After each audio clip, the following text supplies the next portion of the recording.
Bien, continuando con osmosis, vamos a explicar ahora el concepto de presión osmótica. Aquí tenemos un compartimento A con una solución que contiene probablemente sacarosa, y aquí tenemos el compartimento B que solamente contiene agua. Ambos compartimentos están separados por una membrana semipermeable. Como ya lo sabemos, esto significa que permite el paso de agua, pero no el paso de soluto.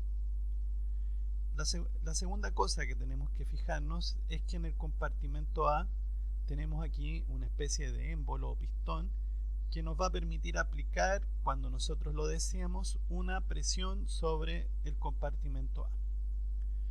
Entonces, en forma inicial, si yo tengo acá estos dos compartimentos y veo que este tiene una solución azucarada, claramente el compartimento A tiene una mayor osmolaridad. Por lo tanto, el agua se debería mover desde el compartimento B hacia el compartimento A. Recordemos que el agua se va a mover hacia el compartimento que tiene la mayor osmolaridad. Ahora, nosotros tenemos que tener presente que cuando el agua se mueve desde B a A, eso lo va a hacer con una cierta presión. Recordemos que presión es la fuerza que se aplica por unidad de área. Esa va a ser la presión que ejerce el agua al pasar de B hacia A. Sin embargo, si yo, cuando esto sucede, comienzo a aplicar presión sobre el compartimento de mayor osmolaridad y comienzo a aumentar esa presión, a medida que aumente la presión en el compartimento A, el flujo neto de agua desde B hacia A se va a ir reduciendo hasta que va a llegar un momento en que, cuando yo siga aumentando esta presión, el flujo neto de agua va a ser cero. Bueno, esa presión que yo debo aplicar al compartimento de mayor osmolaridad para impedir el flujo neto de agua desde el compartimento de menor osmolaridad hacia este de mayor osmolaridad, esa es la presión osmótica. En el fondo, esa presión osmótica es exactamente la misma que yo debo ejercer, que ejerce el agua al moverse desde B hacia A. ¿Ok? Entonces eso es la presión osmótica.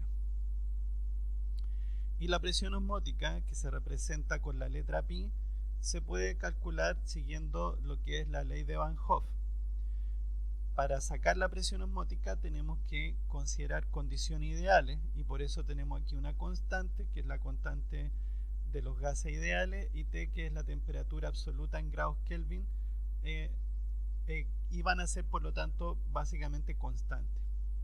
Tenemos otros factores, como el coeficiente osmótico y el número de iones formados por la disociación de la molécula del soluto, que sería en el fondo el número de partículas osmóticamente activas, y la concentración molar del soluto.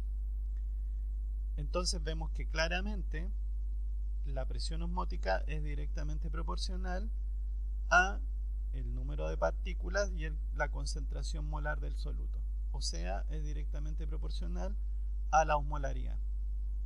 En otras palabras, a mayor osmolaridad, mayor presión osmótica. Esta misma ecuación acá la hemos desglosado, y si nosotros entonces omitimos toda esta parte y nos concentramos en estas tres primeras, claramente entonces ya hemos dicho que el número de partículas por la concentración molar es la osmolaridad, y claramente a mayor osmolaridad, mayor presión osmótica, y a menor osmolaridad, menor presión osmótica. Pero vemos que también la presión osmótica de la solución depende en gran medida de esto, que es el coeficiente de reflexión, sigma. Este coeficiente de reflexión puede oscilar entre dos valores, un máximo de 1 y un mínimo de 0. ¿Qué significa eso? ¿Qué nos está indicando eso? Bueno, un valor de 1 me dice que la membrana entre los dos compartimentos es completamente impermeable al soluto, que sería la situación ideal que calzaría con nuestra definición de membrana semipermeable, ya que debería permitir el paso de agua y no de soluto. Si la membrana es impermeable al soluto, entonces vamos a decir que el efecto osmótico es completo. ¿ok? Entonces en ese caso la presión osmótica va a depender prácticamente de la osmolaridad. En cambio, si el coeficiente de reflexión es 0, me dice que la membrana es completamente permeable al soluto. Y por lo tanto, ¿cuál es el problema de esta situación? Que ya no sería una membrana semipermeable ideal. ¿Por qué? Porque en el fondo no solo se va a mover el agua, sino que también se va a mover el soluto. El problema es que el soluto también se mueve por difusión y por lo tanto se va a mover en función de su gradiente de concentración. Y eso a su vez me va a afectar entonces la presión osmótica. Entonces, por lo tanto, si el soluto es completamente permeable en esa membrana, no me va a generar presión osmótica efectiva. Entonces, cualquier soluto que me pueda atravesar la bicapa lipídica sin problemas no me va a generar presión osmótica. ¿Ok? ¿Por qué entonces? Porque si este valor es 0, entonces toda esta ecuación me va a dar 0. Entonces la presión osmótica en ese caso sería 0. Entonces no me genera presión osmótica. En la mayoría de los casos la membrana va a oscilar entre 0 y 1. ¿Ok? Siendo 1 lo ideal. Bueno, habiendo explicado entonces ahora, volviendo atrás, entonces, para finalizar con osmosis, nuestra definición final de osmosis sería que la osmosis corresponde al flujo neto de agua a través de una membrana semipermeable hacia una región de mayor presión osmótica. El agua entonces se mueve desde una región de menor a una región de mayor presión osmótica. Esa sería la clave entonces que nos permitiría entender este concepto. Ahora sí, para entender ahora la difusión, entonces vamos a pasar a hablar ahora del movimiento de soluto. Vemos aquí una bicapa lipídica. Esta bicapa lipídica es artificial porque, como ustedes ven, no contiene proteínas. Las membranas celulares siempre contienen proteínas asociadas y en este caso no las tenemos. ¿Para qué nos sirve este experimento? Este experimento nos sirve para ver qué tipo de moléculas pueden moverse directamente a través de la bicapa lipídica y por ende no requerirían de proteínas de membrana para ser transportadas. Entonces veamos cuáles son. Bueno, tienen que reunir estos dos criterios. Pueden ser moléculas pequeñas e hidrofóbicas. Recordemos que las moléculas hidrofóbicas son liposolubles. En general, las sustancias liposolubles pueden atravesar la bicapa lipídica sin problema. ¿Qué ejemplos de sustancias pequeñas e hidrofóbicas podemos mencionar?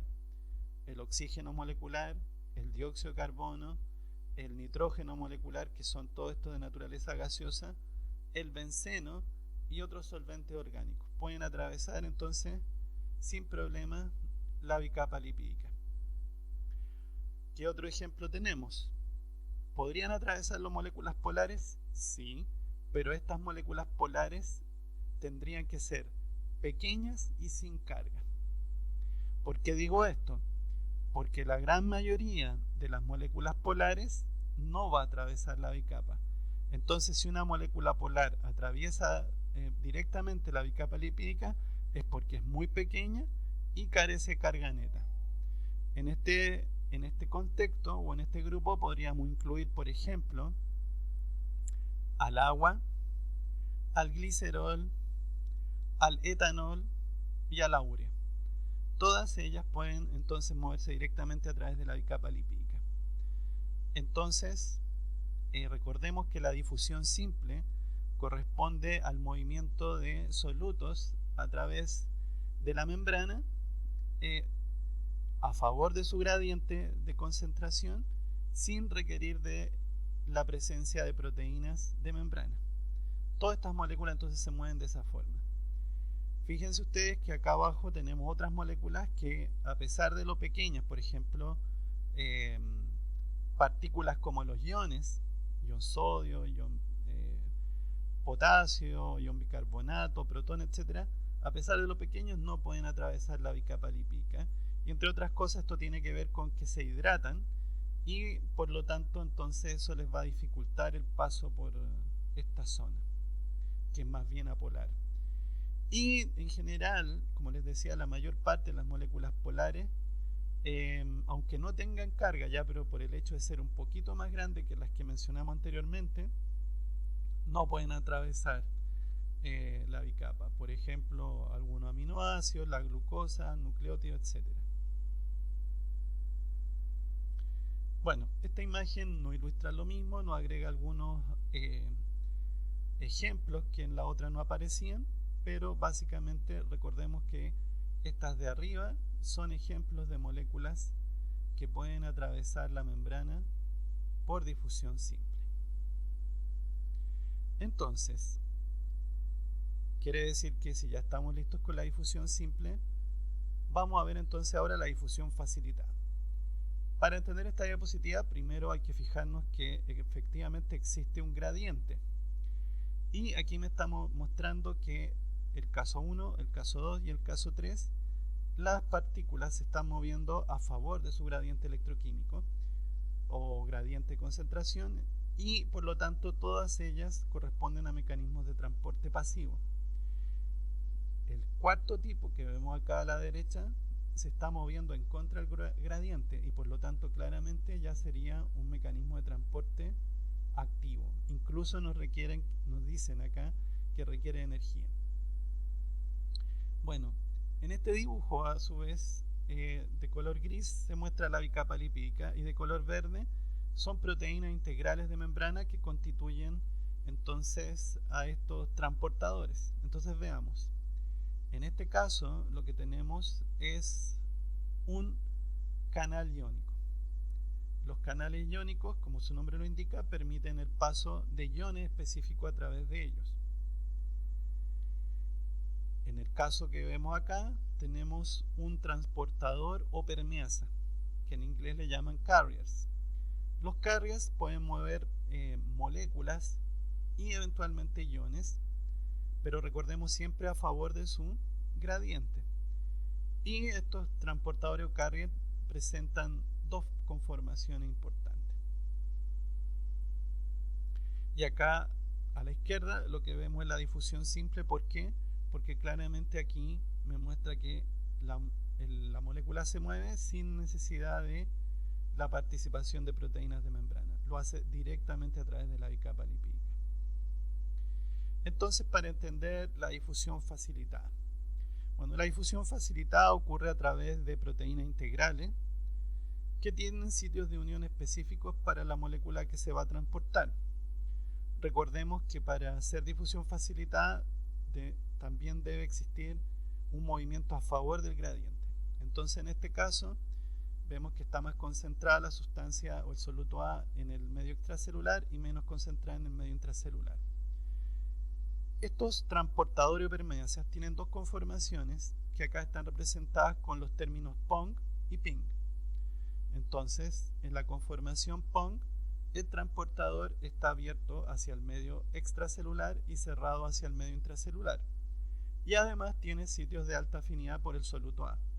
De esta manera, el soluto A que está en el extracelular se puede introducir y unir a los sitios de unión del transportador. Sin embargo, una vez que el soluto A interactúa con esta proteína, que es el transportador, ocasiona un cambio conformacional en este. Y este cambio conformacional es PING. ¿Y cómo es PING? En esta conformación, el transportador se cierra hacia el medio extracelular, se abre hacia el medio intracelular y disminuye la afinidad del transportador por el soluto A. De esta manera, A se suelta y se libera al medio intracelular. Ese es el esquema básico en la difusión facilitada. Ahora, ¿qué moléculas se pueden mover por difusión facilitada? Varias moléculas, como por ejemplo muchos monosacáridos como la glucosa, la fructosa, también podemos tener ejemplos de aminoácidos, etc. Entonces eso es la base de la difusión facilitada, y lo que vamos a analizar a continuación son las cinéticas de transporte de la difusión simple y la difusión facilitada.